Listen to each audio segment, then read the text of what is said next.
Hey, welcome back, golf noobs.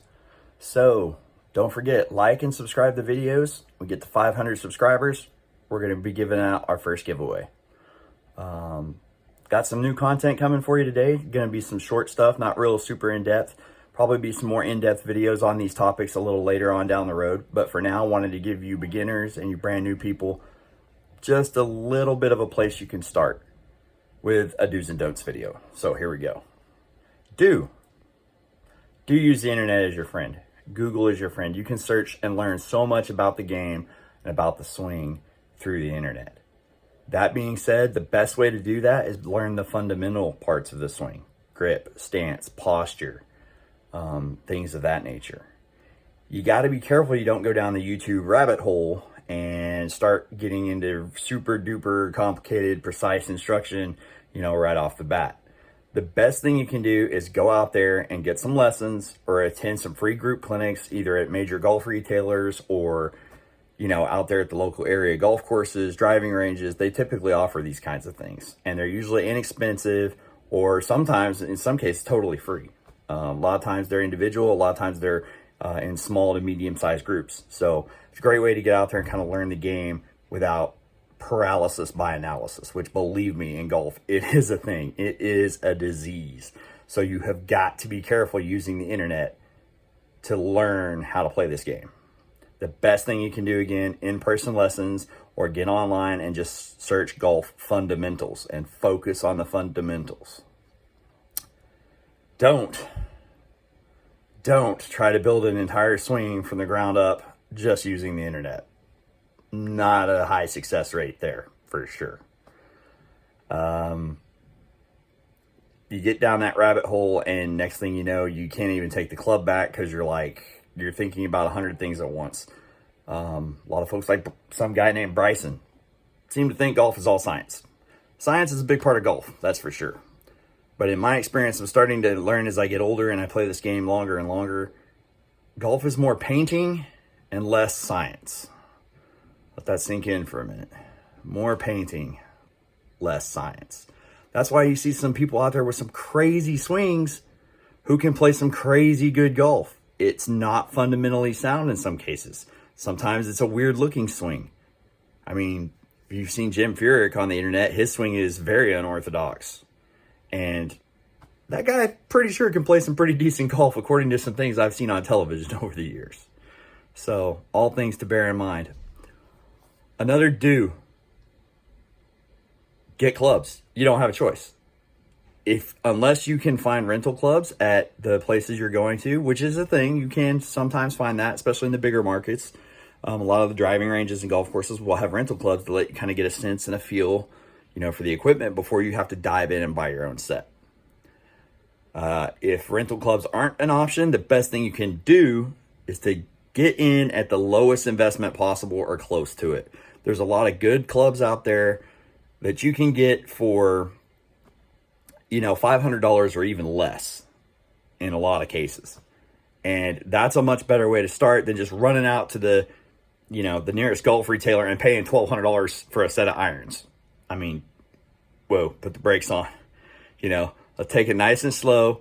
The equipment will come with time. And once you get experienced and you get some time under your belt, then you're probably even going to want to go out and get custom fit for your next set of clubs so that they fit your swing and your body dynamics flawlessly.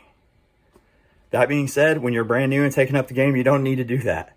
So, great way to get out there and find some clubs. Garage sales, yard sales, pawn shops, thrift stores.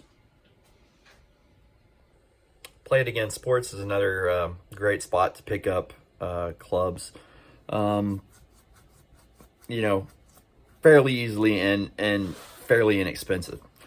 Now here's a big don't. Don't run out and buy clubs off the internet. That can be very bad. You can go buy clubs off the internet, but you have to know what you're looking for. You need to have a little bit of a pretty significant knowledge of golf course equipment to make sure you're not getting ripped off or you're not buying the wrong thing for your game. If you have somebody who knows about the gear, or you dive in and can do some research and really learn about the equipment, then the internet can be a pretty good place to buy clubs. Craigslist, eBay, Facebook Marketplace, things of that nature.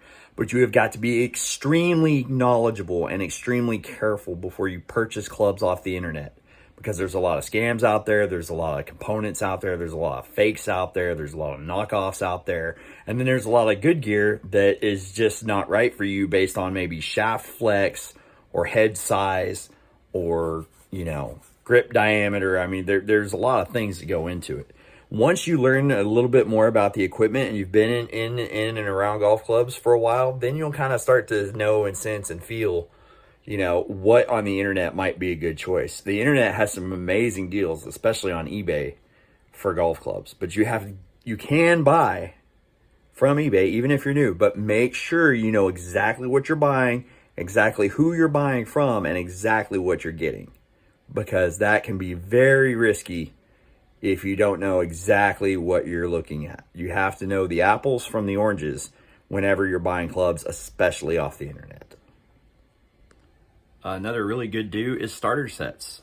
There's a lot of them out there. You can buy them from a lot of the big box stores. A lot of the golf retailers sell starter sets, and they range anywhere in price from probably $300 to $1,500, depending on, brand and type of clubs you're looking at.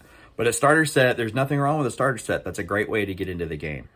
Do your research though. There are some starter sets out there that are better than others. There are some also boutique brands out there now that are offering some starter sets for a pretty reasonable bang for your buck. So definitely something worth checking out. For sure. Absolutely. Another important thing, this is a biggie, and this is one that tripped me up really bad just recently. I've been playing out of a cart bag. There's two different types of golf bags. There's a stand bag and there's a cart bag. A cart bag is made just like it sounds, to go on the back of the golf cart. If you never walk, things of that nature, and you need to carry a lot of gear, cart bag might be a good option for you. Me personally, I'm a big fan of stand bags. Stand bags have a little lever on the bottom of the bag, and when you push down, the legs come out. It's very similar to my what's in the bag that you're going to see on the channel very soon. That my bag is an example of a stand bag. I really prefer stand bags, and here's why. They're lighter. They have legs, so you can stand them up on the golf course, at the driving range, in the parking lot, and they still go on the back of the golf cart just fine because the legs fold up into the back of the bag. This is a much better way to go for several reasons. The durability is a lot better. The bottom of the cart bag can get damaged, dented, scratched, uneven, and eventually your bag wants to do nothing but fall over. Secondly, your only option, whether you're at the practice facility at the driving range or maybe you're, on the golf course, and you don't have a cart, well, you got to carry the bag and it only has a single strap, and then you lay it down, and then who knows, lizards, bugs, snakes, you might be taking critters home with you. There's just no good way to do that. So I highly recommend stand bags, especially for beginners. They're just so much more versatile than a cart bag. And in a lot of cases, they're also a little less expensive. So real big one there. Again, granted, comes down to personal choice, but I had a cart bag for probably the last 10 years, went back to a stand bag and could not be happier. Another advantage you get out of a stand bag is, say you get to the golf course and they've run out of carts for the day. No bigs. There's a double backpack strap. You can carry your clubs on your back just fine, no problem for probably 85% of players out there, to walk and carry your bag. If you have a cart bag, it's going to make for a long day. It's going to make for a long round of 18 holes if they've run out of golf carts. So I would not recommend that at all. Another biggie, shoes. Shoes are everything in golf in some cases. If you need comfort, especially if you're walking 18 holes, and depending on where you live, like me being a Florida-based golfer, I need some waterproofing because, as you're all well aware, we have quite the rainy season down here in Florida. So last thing you want to do is have your feet and socks all soaked and wet, with an afternoon thunderstorm that drenches you, and then 5 minutes later it's gone and you're back out on the golf course and everything's cool, but now your feet are soaked. So if you play in the rain a lot, if you play in a wet climate, the $200 waterproof golf shoes, they're kind of indispensable. They're very expensive. There's not really a shortcut to get around it. They're very pricey, but believe me, they're worth every penny. So make sure you check that out. Okay, guys, well, that's going to do it for the first do's and don'ts video for my beginners out there. My beginners, my brand new players, or players getting back into the game after 5, 10, 20 years away from it. You know, maybe your kids are grown now.